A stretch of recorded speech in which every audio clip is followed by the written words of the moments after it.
Kumusta na kayo mga ka-basic? Today's video ay magluluto tayo ng pinakasimple at basic na bistik Tagalog.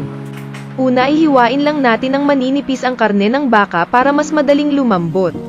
E-marinate lang natin ito sa kalamansi, pepper, toyo at suka for about 1 hour.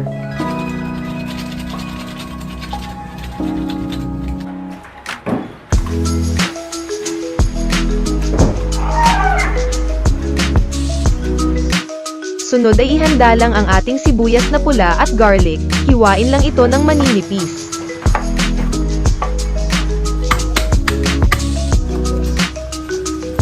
Ihanda ang white onion at hiwain ito ng pabilog. Kung hindi ka pa nakapag-subscribe, click mo na ang subscribe button at hit the notification bell para updated ka lagi sa mga susunod naming video. Igisa na ang sibuyas at garlic.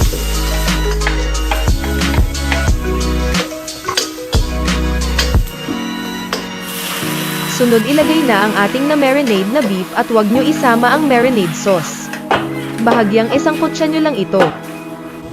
Hayaan lang mag-evaporate ang water na napro-produce ng beef.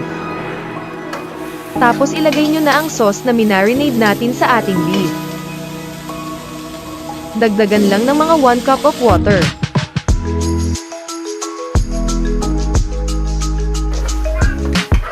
Halu-haluin lang.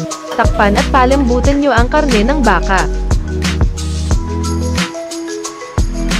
After nyo mapalambot, separate nyo lang ang sabaw nito.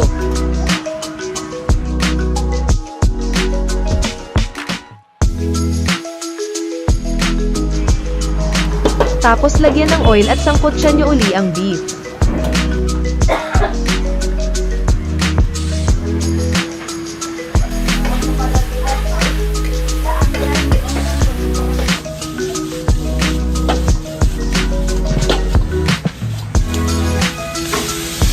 Ibalik nyo ang sabaw at ilagay na ang white onion.